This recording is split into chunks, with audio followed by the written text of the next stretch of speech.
So we will now discuss the effect of frequency on stopping potential. देखिए last जो turn था उसमें हमने दो इफेक्ट ऑलरेडी डिस्कस किए थे, ठीक है। उनमें था effect of intensity on photo current, ठीक है, और आपने देखा था कि इंटेंसिटी बढ़ाने पर फोटो करंट भी लीनियरली बढ़ता है, यानी डायरेक्टली प्रोपोर्शनल रिलेशन वहाँ पे था।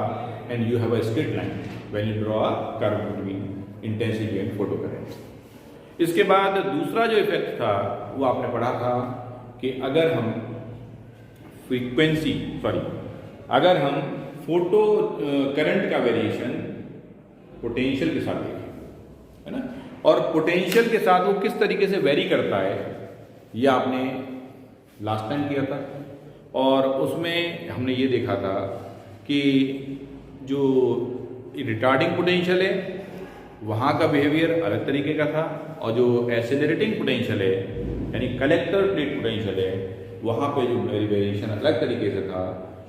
जो कलेक्टर प्लेट पोटेंशियल की बात थी तो वहाँ पर आपने देखा था कि you have a saturation current, है ना, और for if the intensity remains same and you have a particular value of the stopping potential for that intensity also, ठीक है।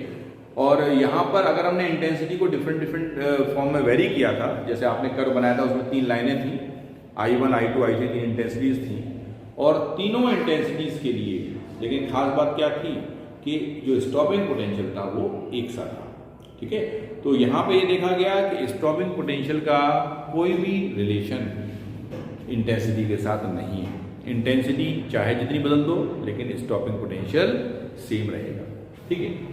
तो आज हम देख रहे हैं थोड़ा आगे बढ़ते हुए कि फ्रीक्वेंसी किस तरीके से स्टॉपिंग पोटेंशियल को इफेक्ट करेगी, how frequency varies with the stopping potential, ठीक है।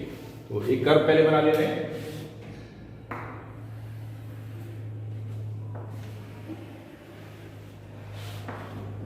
यहां पे आपने फ्रीक्वेंसी दी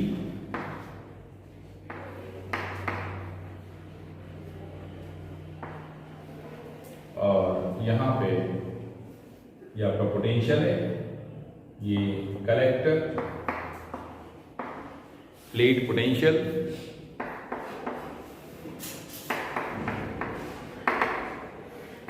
जिसको एक्सेलरेटिंग पोटेंशियल बोल देते हैं, और इधर रिटार्डिंग पोटेंशियल, ठीक है। यहां रिटार्डिंग पोटेंशियल आपको मिल गया। अब देखिए जो डिफरेंट फ्रीक्वेंसीज की बात हो रही है,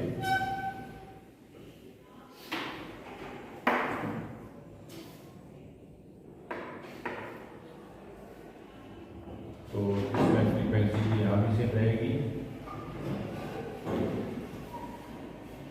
लेकिन stopping potential different for different frequency. जो कर्व आता है यहाँ पे आप देखते हैं सैचुरेशन करंट,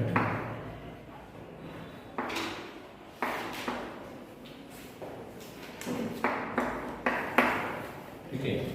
ये फ्रीक्वेंसी सबसे अंदर जो है ν1, इसको ν2, इसको ν3 कह देते हैं, और minus V01 minus V02 minus V03 इसको, ये हमारे क्या है, these are the stopping potentials, stopping potential. और यहाँ पर जो फ्रीक्वेंसीज हैं ν3, ν2, ν1 है। तो ये जो कर्व है किसके के बीच में, पोटेंशियल और फ्रीक्वेंसी के बीच। अब ये देखो कैसे हम इसको समझ सकते हैं, how we can understand this. Frequency किसका पार्ट है, frequency is the part of incident light. जो लाइट इंसिडेंट कर रही है किसी सरफेस पर, मेटल सरफेस पर, वहीं से तो इलेक्ट्रॉन निकलेंगे, तो उसकी फ्रीक्वेंसी को बदलने पर क्या क्या बदलाव आएंगे ये यहाँ पे हम स्टडी करते हैं, ठीक है। तो जब आपने फ्रीक्वेंसी, आपने डिफरेंट फ्रीक्वेंसीज के लिए आपने पोटेंशियल को बदल बदल के देखा, जब आपने फ्रीक्वेंसी न्यू1 ली, लाइट की फ्रीक्वेंसी एक बार फिक्स कर दी कितनी, न्यू1, तो आपने जब अब पोटेंशियल को बदला तो आप देख रहे हैं कि कलेक्टर प्लेट पोटेंशियल यानी जो पॉजिटिव पोटेंशियल है, यानी एनोड को कैसा रखो, पॉजिटिव रखो, ए को और सी को नेगेटिव रखो, और उनको मोर पॉजिटिव और मोर नेगेटिव कर दो जैसे हमने कल किया था। तो उस सिचुएशन में आप देखेंगे कि हमें एक खास वैल्यू सैचुरेशन करंट की मिल जाती है कि करंट की मैक्सिमम वैल्यू जब सबसे ज्यादा इलेक्ट्रॉन्स इजेक्ट हो रहे होंगे तो वो हमारी सैचुरेशन करंट कहलाती है। लेकिन आप यहां पे ये भी देख पा रहे हो कि फ्रीक्वेंसी का सैचुरेशन करंट की वैल्यू पर कोई प्रभाव नहीं है। यहां पर 3 फ्रीक्वेंसीज के लिए आपने कर्व बनाया है, लेकिन सबके लिए सैचुरेशन करंट सेम है। लेकिन इंटेंसिटी का प्रभाव, पिछली बार जो आपने कल बनाया था कर्व, उसको अगर आप देखें तो वहां 3 लाइनें थी ऊपर, उसमें क्या था, डिफरेंट डिफरेंट इंटेंसिटीज की वो लाइन्स थी, और जब इंटेंसिटीज डिफरेंट थी तो वहां पे आपने देखा कि वहां पे वेरिएशन आपको सैचुरेशन करंट में मिल रहा था। जो लाइन सबसे नीचे थी उसके लिए सैचुरेशन करंट कम था, जो ऊपर थी ज्यादा था, और सबसे ऊपर थी उसके लिए सबसे ज्यादा। तो पहला तो कंक्लूजन यहां से ये है कर्व से कि जो फ्रीक्वेंसी है, ठीक है, जो फ्रीक्वेंसी है लाइट की, वो सैचुरेशन करंट को इफेक्ट नहीं करती। लाइट की फ्रीक्वेंसी सैचुरेशन करंट को इफेक्ट नहीं करती, लेकिन लाइट की इंटेंसिटी इफेक्ट करती थी। दूसरी बात ये इफेक्ट किसको करती है, ये इफेक्ट करती है स्टॉपिंग पोटेंशियल। फ्रीक्वेंसी किसको इफेक्ट करती है, स्टॉपिंग पोटेंशियल को। क्यों इफेक्ट करती है, उसकी वजह क्या है? देखिए इसकी वजह ये है कि जो लाइट आप डाल रहे हैं उसकी फ्रीक्वेंसी अगर ज्यादा होगी तो ज्यादा फ्रीक्वेंसी जब किसी मेटल सरफेस पे इंसिडेंट करेगी तो उसका कुछ हिस्सा तो इलेक्ट्रॉन्स को निकालने में खर्च हो जाएगा, जिसे हम बोलते हैं वर्क फंक्शन। बचा हुआ हिस्सा उन इलेक्ट्रॉन्स को काइनेटिक एनर्जी देगा, और जब आप ज्यादा एनर्जी ज्यादा फ्रीक्वेंसी सप्लाई करोगे तो उससे क्या होगा, जो खर्च होना है इलेक्ट्रॉन्स को निकालने में वो तो फिक्स्ड है, वर्क फंक्शन तो फिक्स्ड है हर एक मटेरियल के लिए, लेकिन जितना एक्सेस पार्ट, जितनी ज्यादा एनर्जी आप बढ़ा दो उतनी एनर्जी किसमें मिल जाएगी, काइनेटिक एनर्जी में। अब भाई ज्यादा एनर्जी से इलेक्ट्रॉन्स इजेक्ट होंगे तो उनको रोकने के लिए भी ज्यादा ताकत चाहिए। यहाँ क्या हो रहा है, जिसकी फ्रीक्वेंसी ज्यादा उसके लिए स्टॉपिंग पोटेंशियल ज्यादा, जिसकी फ्रीक्वेंसी कम उसके लिए स्टॉपिंग पोटेंशियल कम, और जिसकी फ्रीक्वेंसी सबसे कम उसके लिए स्टॉपिंग पोटेंशियल सबसे कम। ठीक है, क्यों?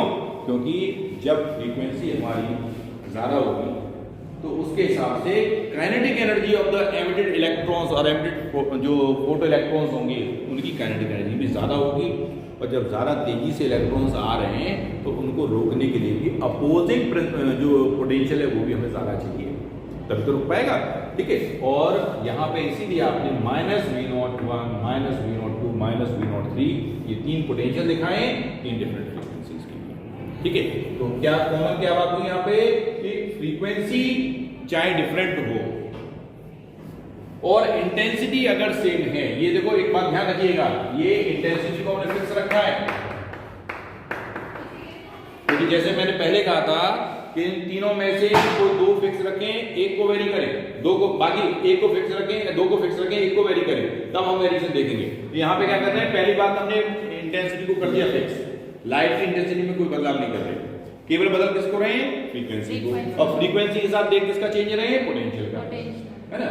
तो यहां पर 2 चीजें सामने आई हैं आपके फाइनली, सैचुरेशन करंट पर फ्रीक्वेंसी का कोई प्रभाव नहीं है, लेकिन स्टॉपिंग पोटेंशियल पर फ्रीक्वेंसी का सीधा प्रभाव, सीधा प्रभाव है इसका, और ज्यादा फ्रीक्वेंसी होगी तो ज्यादा नेगेटिव स्टॉपिंग पोटेंशियल उसके लिए चाहिए, कम फ्रीक्वेंसी होगी तो उसके लिए कम वैल्यू स्टॉपिंग पोटेंशियल की हमें जरूरत है।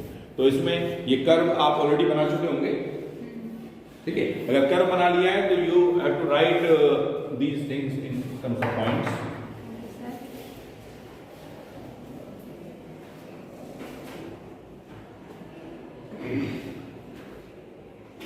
सो इसमें लिख दीजिए आप, we have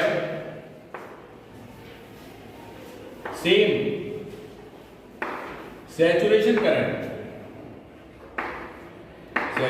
current for different frequencies but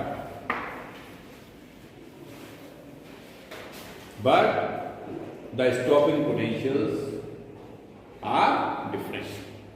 But we have different stopping potentials. We have different stopping potentials.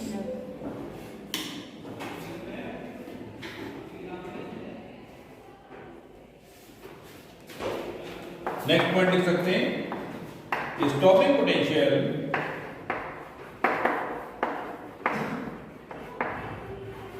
Is more negative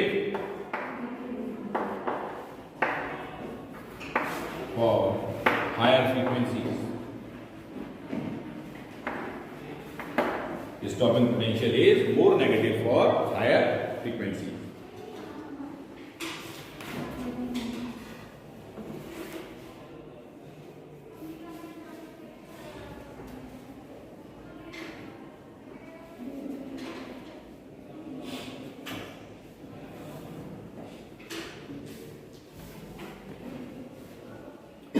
इसका मतलब क्या हुआ, हमारे पास ν3 बड़ा है ν2 से, ये बड़ा है ν1 से. तो जो स्टॉपिंग पोटेंशियल्स हैं यहां पे आप देख रहे हैं -V03, ठीक है, मोर नेगेटिव है किससे, -V02 is more negative than -V01. Stopping potential is more negative for higher frequencies. ज्यादा फ्रीक्वेंसी ज्यादा नेगेटिव स्टॉपिंग पोटेंशियल, ठीक है, कम फ्रीक्वेंसी कम नेगेटिव स्टॉपिंग पोटेंशियल. ये बात आपको यहां पे मिल गई है. सो दिस कर्व जो आपने बनाया है यहां पे, it shows the variation of stopping potential with the frequency of incident radiation. यानी अगर इंसिडेंट लाइट की फ्रीक्वेंसी को बदला जाए तो स्टॉपिंग पोटेंशियल के साथ उसका किस तरीके का रिलेशन है. देखो, अगर आप प्रैक्टिकली सोचो तो बात समझ में आती है कि रिलेशन डायरेक्टली प्रोपोर्शनल है. देखो कैसे, अभी हमने बताया था कि अगर लाइट की इंटेंसिटी बढ़ाते हैं, लाइट की जो फ्रीक्वेंसी है वो बढ़ाते हैं, इंटेंसिटी फ्रीक्वेंसी को अगर हम बढ़ाते हैं तो उस बढ़ी हुई फ्रीक्वेंसी का प्रभाव किस पर पड़ता है, इलेक्ट्रॉन्स की काइनेटिक एनर्जी. इलेक्ट्रॉन्स की काइनेटिक एनर्जी, यानी ज्यादा काइनेटिक एनर्जी से इलेक्ट्रॉन्स अब दूसरी तरफ बढ़ेंगे. अब उन्हें रोकने के लिए पोटेंशियल की आवश्यकता है ना. तो उनके लिए अगर स्टॉपिंग पोटेंशियल होता है नेगेटिव पोटेंशियल, जो रिटार्डिंग पोटेंशियल आप अप्लाई कर रहे हैं, जिसके पास एनर्जी ज्यादा है उसके लिए रिटार्डिंग पोटेंशियल ज्यादा होना चाहिए. और जैसे जैसे एनर्जी बढ़ेगी उसकी वैसे वैसे रिटार्डिंग पोटेंशियल बढ़ेगा. और यहाँ पे आप देख रहे हैं वही कर्व शो कर रखा है इन्होंने. देखिए, पहली बात तो ये कर्व जो है दो डिफरेंट मेटल्स के लिए बनाया गया है, मेटल ए और मेटल बी. ठीक है, क्यों, क्योंकि हर एक मेटल के लिए, हर एक मटेरियल के लिए जो थ्रेशोल्ड फ्रीक्वेंसी होती है या उसका वर्क फंक्शन होता है वो डिफरेंट होता है. ठीक है, थ्रेशोल्ड फ्रीक्वेंसी क्या बताई थी, the minimum frequency required to eject the electron from the metal surface. Threshold frequency थी. वर्क फंक्शन क्या बताया था, the minimum energy required to eject the electron from the metal surface, that is the work function. देखिए, work function भी fixed है किसी particular material के लिए और थ्रेशोल्ड फ्रीक्वेंसी भी फिक्स्ड है. लेकिन जैसे ही मटेरियल बदलेगा वो थ्रेशोल्ड फ्रीक्वेंसी और वर्क फंक्शन दोनों बदल सकते हैं, बोथ में चेंजेस. ठीक है, तो यहां पे हमने दो मेटल्स लिए ए और बी. एक के लिए थ्रेशोल्ड फ्रीक्वेंसी ν0 है और दूसरे के लिए थ्रेशोल्ड फ्रीक्वेंसी ν0 डैश है. फ्रीक्वेंसी हमारी इधर बढ़ रही है. जब आपने लाइट इंसिडेंट की और लाइट की जो फ्रीक्वेंसी थी वो ν0 से भी कम थी, लाइट की जो फ्रीक्वेंसी थी वो ν0 से भी कम थी, तो आप देख रहे हैं you have the stopping potential as 0, क्योंकि यहीं पे आप अभी. लेकिन जैसे ही लाइट इंसिडेंट लाइट की फ्रीक्वेंसी थ्रेशोल्ड फ्रीक्वेंसी के बराबर या उससे ज्यादा होने लगी तो आप देख रहे हैं कि स्टॉपिंग पोटेंशियल लीनियरली वेरी करने लगा. फ्रीक्वेंसी जितना बढ़ाओगे उतना ज्यादा स्टॉपिंग पोटेंशियल आपको देना पड़ेगा। इन द सेम मैनर जो दूसरा मेटल था बी, उसके लिए जो थ्रेशोल्ड फ्रीक्वेंसी है वो कंपैरेटिवली ज्यादा है। इन दोनों में कंपेयर किया जाए तो इसके लिए थ्रेशोल्ड फ्रीक्वेंसी ज्यादा है। तो देखिए इसमें तो यहां से आप देख सकते हैं कि कम फ्रीक्वेंसी थी तो यहां पे स्टॉपिंग पोटेंशियल मिलने लगा, लेकिन इसके लिए और फ्रीक्वेंसी बढ़ाई उसके बाद स्टॉपिंग पोटेंशियल मिलने लगा। ठीक है ना। तो ये higher threshold frequency higher work function का केस है, ये लोअर थ्रेशोल्ड फ्रीक्वेंसी और लोअर वर्क फंक्शन का केस है। और जितनी ज्यादा यहां पे आप देख रहे हैं कि जो वेरिएशन है इनमें वो कैसा है, लीनियर है। ठीक है, फ्रीक्वेंसी जैसे जैसे बढ़ेगी वैसे वैसे स्टॉपिंग पोटेंशियल भी बढ़ेगा। ठीक है, और so you have a linear relation between these two. तो इस कर्व के लिए आप इसमें एक पॉइंट्स के फॉर्म में आप लिख सकते हैं।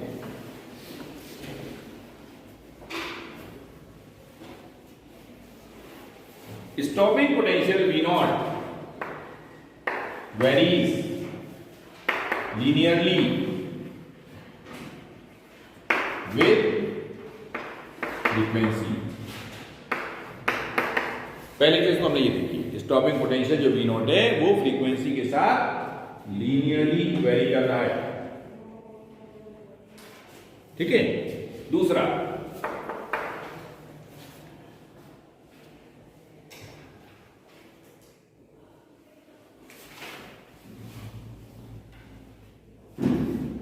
देखिए हर मटेरियल के लिए अपनी एक मिनिमम फ्रीक्वेंसी है जिसके लिए जो स्टॉपिंग पोटेंशियल है वो जीरो है।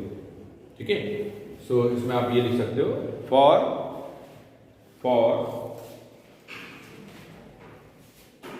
A given material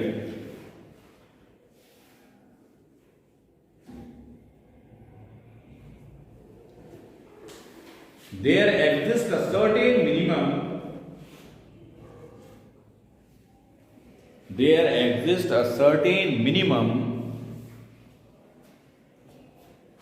cut off frequency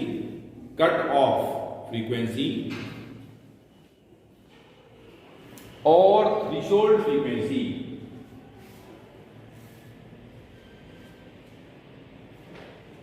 for which the stopping potential is zero.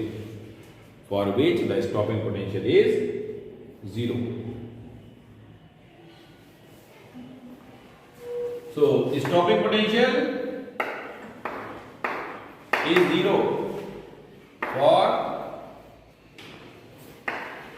nu naught, किसके लिए, मेटल A के लिए, and for mu naught dash metal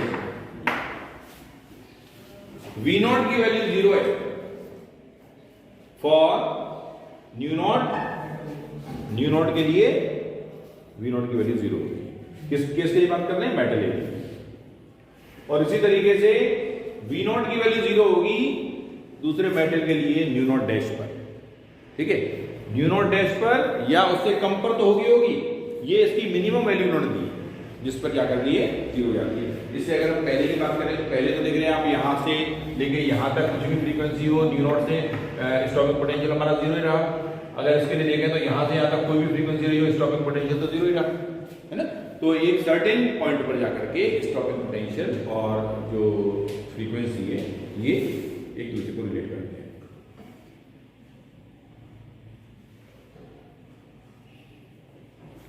एक पॉइंट और लिख लो इसमें, maximum kinetic energy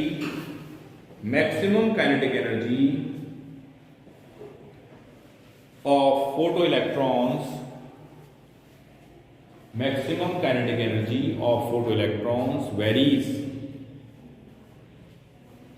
varies linearly with frequency but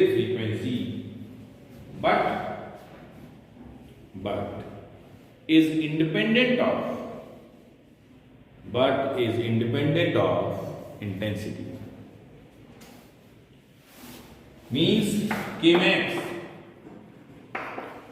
varies directly proportional with frequency but is independent of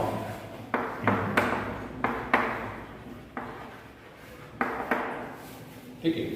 देखो इसमें थोड़ा समझना होगा कि इंटेंसिटी और फ्रीक्वेंसी दोनों चीजें अलग अलग हैं, अलग अलग तरीके के रिजल्ट दे रही हैं। अगर हम इंटेंसिटी की बात करें और इंटेंसिटी को बढ़ाएं तो सबसे पहले आपने ये देखा कि इंटेंसिटी के साथ साथ फोटो करंट भी बढ़ता है, ठीक है। लेकिन फ्रीक्वेंसी को बढ़ाएं तो फ्रीक्वेंसी के साथ साथ फोटो करंट नहीं बढ़ रहा, फोटो करंट रिमेन सेम, यानी जो सैचुरेशन करंट है वो तो फिक्स्ड बना हुआ है, लेकिन maximum kinetic energy of the ejected electrons increases, ठीक है। यानी डायरेक्ट रिलेशन है, फ्रीक्वेंसी बढ़ाओगे तो Kmax बढ़ेगा, जो इजेक्टेड इलेक्ट्रॉन्स हैं उनकी जो स्पीड है वो बढ़ेगी, ठीक है। उनकी संख्या नहीं बढ़ेगी, स्पीड बढ़ेगी, और लेकिन इंटेंसिटी पे ये Kmax डिपेंड नहीं करता, ठीक है। तो ये यहां पर इस पॉइंट में इस छोटे से पार्ट के अंदर ये चीजें बतानी थी आपको, ठीक है। इसके बाद जो अब हमें अगला जो डिस्कशन का पार्ट है, नेक्स्ट टॉपिक जो हम